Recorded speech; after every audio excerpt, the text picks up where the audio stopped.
Good morning students, आप सभी का स्वागत है आपके अपने YouTube channel maths for academy में। आज हम आपके लिए लेकर हैं कक्षा 9th की गणित विषय की वर्कशीट नंबर 85।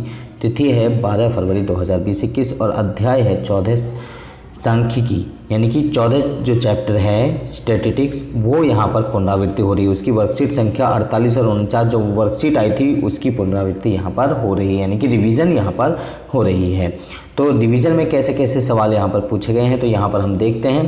पहले प्रश्न संख्या 1 से 5 में सही उत्तर का चुनाव कीजिए। तो यहाँ पर पहले सवाल हमें यहाँ पर चुनना है कि हमारा पहला सवाल किस तरीके का है। नंबर 1, यहाँ पर एक निश्चित उद्देश्य से एकत्रित किए गए तथ्यों को कहते हैं। क्या कहते हैं?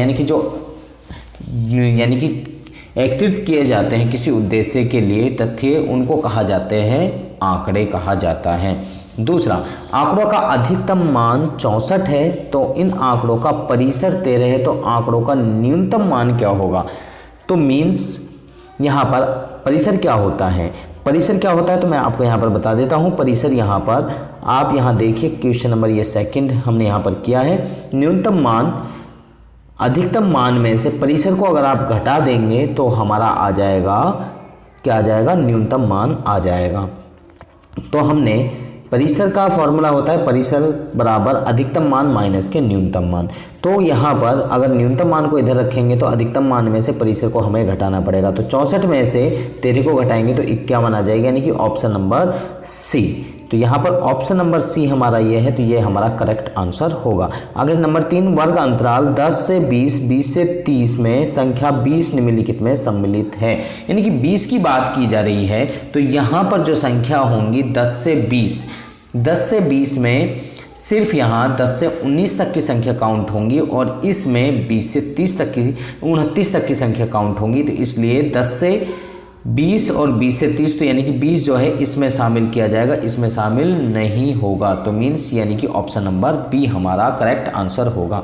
तो चलिए अगला ऑप्शन देखते हैं, क्वेश्चन देखते हैं। क्वेश्चन नंबर 4, गणित के एक टेस्ट में 17 विद्यार्थियों द्वारा 100 में से प्राप्त किए गए अंक नीचे दिए गए हैं। तो ये अंक दिए गए हैं, आंकड़ों का परिसर ज्ञात कीजिए।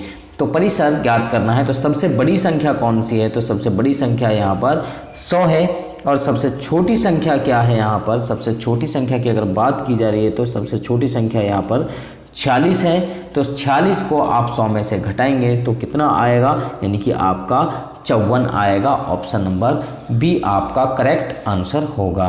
तो इससे भी छोटी कोई संख्या है यहाँ पर आप देख सकते हैं, अगर आपको लगती है तो ठीक है बता दीजिए, या मुझे तो यही लगी है क्योंकि मैंने सारे देख लिए, मुझे तो ये इसमें लग रही है कि यहाँ पर 100 बड़ी संख्या है और छोटी जो है 46 है। तो 100 में से 46 को घटा देते हैं तो परिसर हमारा आ जाएगा। आगे नंबर 5, वर्ग 130 और 150 का वर्ग चिन्ह क्या होगा? वर्ग चिन्ह की बात की जाती है तो वर्ग चिन्ह कैसे निकालते हैं? तो वर्ग चिन्ह हम आपको यहाँ पर बताते हैं।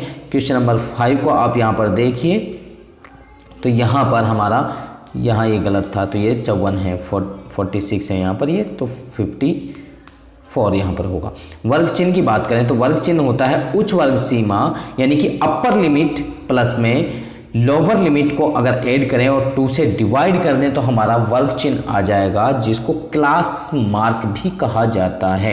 यानी कि 150 अपर लिमिट है, लोअर लिमिट है 130, दोनों को जोड़ दिया 280, 2 से भाग कर दिया तो 140 हमारा आंसर आ गया। तो 140 हमारा आंसर आ जाता है। 140 यानी कि हमारा option number C is correct answer. तो यहाँ पे आगे बात की जा रही है यहाँ पर क्वेश्चन नंबर 6 की। क्वेश्चन नंबर 6 में किस तरीके से अब यहाँ पर क्वेश्चन दिए गए हैं। क्वेश्चन नंबर 6 में अगर आप देखते हैं तो यहाँ पर बहुत अच्छे क्वेश्चंस आपके लिए यहाँ पर दिए गए हैं। तो यहाँ पर पहला कहा जा रहा है कि यहाँ पर कौन से गौण आंकड़े हैं, कौन से प्राथमिक आंकड़े हैं। तो ये हैं, यहाँ पर हमें आराम से हम इनको बताएंगे। तो किस तरीके से बताएंगे तो यहाँ पर आप देख सकते हैं। पहला है जूतों के माप। तो जूतों के माप यानी कि ये सेकेंडरी होगा हमारा, यानी कि गौण आंकड़े होगा, ये वाला जो होगा हमारा गौण आंकड़े होगा, यानी कि सेकेंडरी होगा। अपने किन्हीं 20 मित्रों के रक्त समूह, यानी कि ये हमारा प्राइमरी होगा। फिर यहाँ पर अपनी कक्षा के मित्रों के परिवारों की सदस्य आप यहाँ पर लेंगे तो ये सेकेंडरी होगा। और यहाँ पर गणित की परीक्षा में 30 विद्यार्थियों द्वारा प्राप्त किए गए अंक ये यानी कि प्राथमिक होगा, यानी कि प्राथमिक होगा, ये भी आपका प्राथमिक होगा। तो इस तरीके से आप इनको इजीली सॉल्व कर सकते हैं। तो आगे यहाँ पर क्वेश्चन नंबर 7 आपको दिया गया है। क्वेश्चन नंबर 7 को किस तरीके से हल करना है तो यहाँ पर मैं आगे आपको अगली वर्कशीट में यहाँ पर ये बताऊँगा। तो चलिए यहाँ पर हमारा ये हो गया है।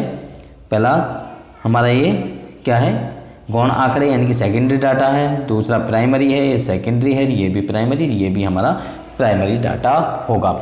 तो आगे हम यहाँ पर क्वेश्चन नंबर 7 की तरफ चलते हैं। क्वेश्चन नंबर 7 को किस तरीके से करना है तो क्वेश्चन नंबर 7 यहाँ पर हमारे लिए दिया गया है। तो यहाँ पर जो हमें आंकड़े दिए गए हैं, इन आंकड़ों के लिए एक बारंबारता बंटन सारणी हमें ज्ञात करनी है। तो कैसे ज्ञात करनी है तो यहाँ पर इनको काउंट करेंगे और हम आगे लिखेंगे किस तरीके से। तो मैंने यहाँ पर आपको टेबल बना के दिखा रखी है, तो आप यहाँ पर देख सकते हैं।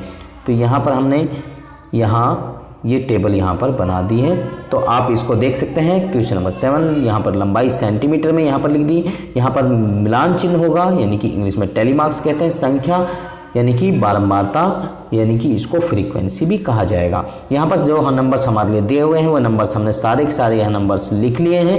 यहाँ पर लिखने के बाद में अब इनको काउंट करते गए तो यहाँ पर ये 138 2 बार आ रहा है, 139 1 बार आ रहा है, 140 जो है 4 बार आ रहा है, 146 3 बार आ रहा है, 148 6 बार है, 150 4 बार है, 151 1 बार है, 152 3 बार है, 153 3 बार है, 154 1 बार है, 160 जो है यहाँ पर 2 बार है। तो यहाँ पर हमने मिलान चिन्ह बनाने के बाद में इनको हमने क्या किया, काउंट करके यहाँ पर लिख दिया और इनका टोटल करते हैं तो यहाँ पर 30 हमारा आना चाहिए और यहाँ पर हमारा 30 टोटल आ रहा है। तो यहाँ पर कुल यानी कि 30 हमारे ये हो गए, यानी कि संख्या जो विद्यार्थियों की संख्या वो हमारी 30 हो गई।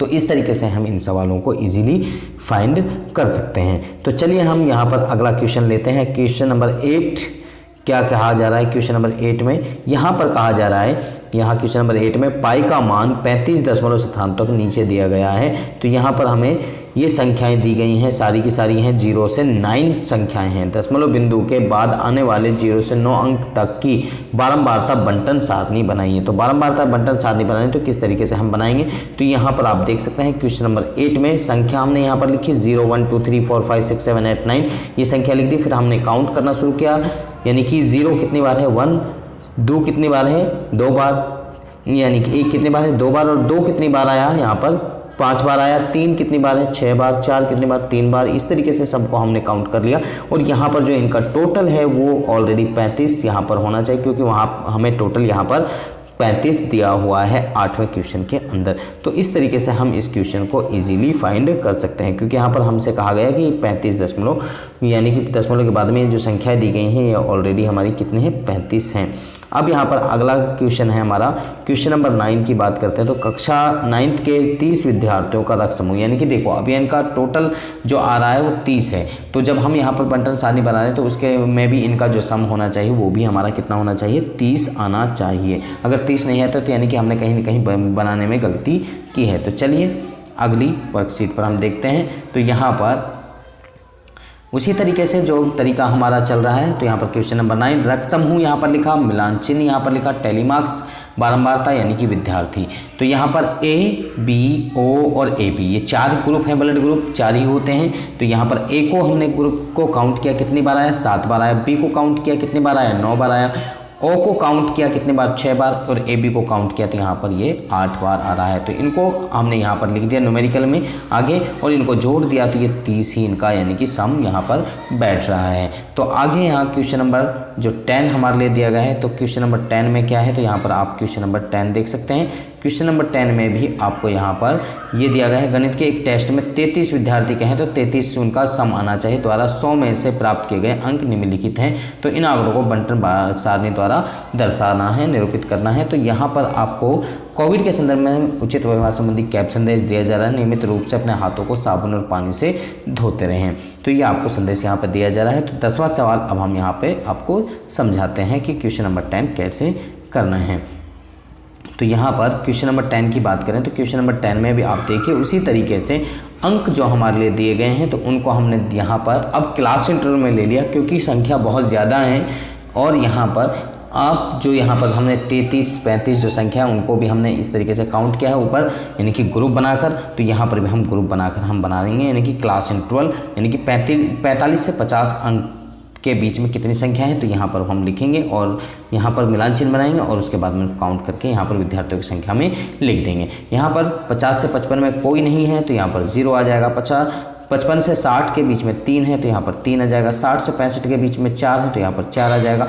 65 से 70 के बीच में जैसे 13 काउंट किए हमने, टैली मार्क्स 13 बनाए क्योंकि वहाँ पर 13 संख्या है तो फिर यहाँ पर ये 13 हो गया। 70 से 75 के बीच में कितनी है, यहाँ पर 5 है तो 5 हमने लिख दिया। 75 से 80 के बीच में कितने हैं, काउंट किया 0 है, कोई भी नहीं है तो यानी कि 0 हमने लिख दिया। 80 से 85 कितने हैं, यहाँ पर 5 है तो 5 हमने लिखा, कुल यानी कि 33। तो यहाँ पर ये टोटल जो सम है वो टोटल जो वहाँ पर दिया हुआ है उसी सीट को देख के ही हम ये सारी की सारी चीज़ें बनाएंगे, उसके बगैर हम इसको देख के नहीं बना सकते। तो मुझे लगता है कि सभी बच्चों को ये वर्कशीट समझ में आ गई। अगर आपको समझ में आ गई तो आप हमारी वीडियो को लाइक करें, शेयर करें, कमेंट करें और इसके साथ में अगर आप अभी तक हमारे चैनल पर नए हैं तो आप हमारे चैनल को सब्सक्राइब करें, इसके साथ में बेल आइकन को जरूर प्रेस करें ताकि आपको आने वाली हर वर्कशीट की अपडेशन साथ के साथ में मिलती रहे। तो आप सभी बच्चों का इस वीडियो को देखने के लिए धन्यवाद। आप सब बच्चे इस हमारे साथ में बन रहे हैं हमारी नेक्स्ट वीडियो तक। आप सब बच्चों का इस वीडियो को देखने के लिए धन्यवाद।